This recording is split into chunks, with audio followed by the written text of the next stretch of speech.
Mami. Daddy. Hindi ko makahinga. Jenny. Anong nangyayari sa'yo? Bakit anong nararamdaman mo?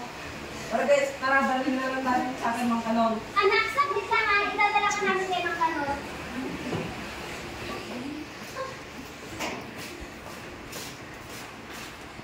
Mangkanor, Mangkanor! Bakit Gregor? Anong nangyari? Mang Kanor, tulungan mo kami. Si Jenny, hindi na naman makahinga. Ginagamba. Ay, pinahinom niyo na ba siya ng binigay ko naman? Oo, Mang Kanor. Mapainom na namin siya.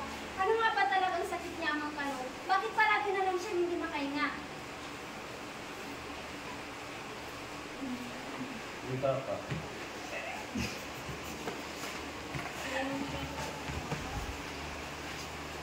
Ginagamba na siguro siya ng masasamang espiritu.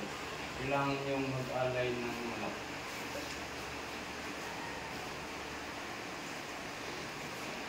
Okay ka na ba, anak?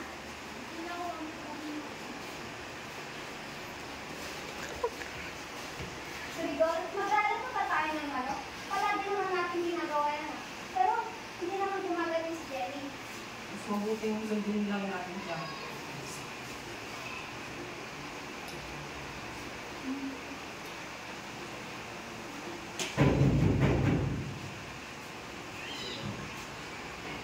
So, napadalaw ka. Bakit ka?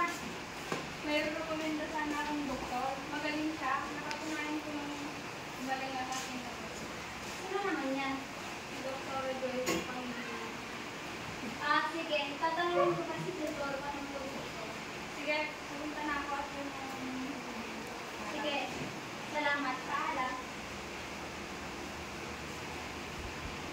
So, kamusta naman ang trabaho mo? Ito, okay naman. Ikaw yung din Jenny. Ayos naman. Tsaka nga pala, napadalaw ka din na dito si Jane. O, bakit siya sila? May nabalitaan daw niya yung nangyari kay Jenny. May nire-recommenda gusto. Sino naman ang doktor yan? Doktora Joy Pangilinan daw.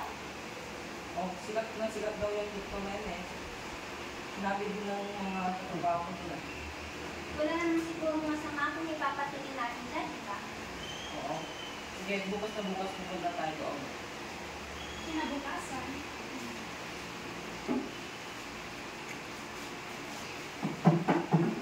Pero, pakilasan niyo yung pipila. Bakit po kayo naman?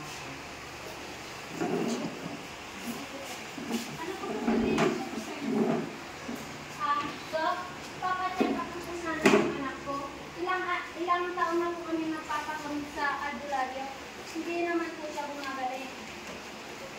Sige po, Mrs. Sige po. Titignan ko lang po siya.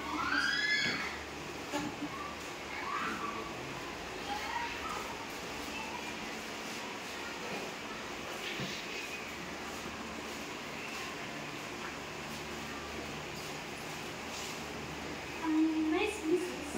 Base po sa nakuha namin datos, yung anak niyo po ay may sakit na asma. Bawal po siya magkabot at bawal po siya sa mga marunong gamit. At kailangan nyo rin bumili ng inhaler at saka nang hindi na naman siya makakita. Salamat daw. Magaling pa sa lilang lang.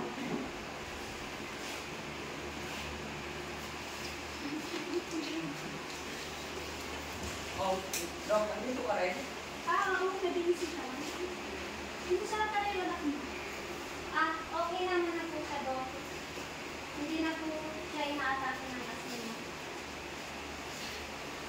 Hindi na lang ilagapan natin ang papagamot sa anak natin. Kaya mas mabuti namin sa ngayon namin.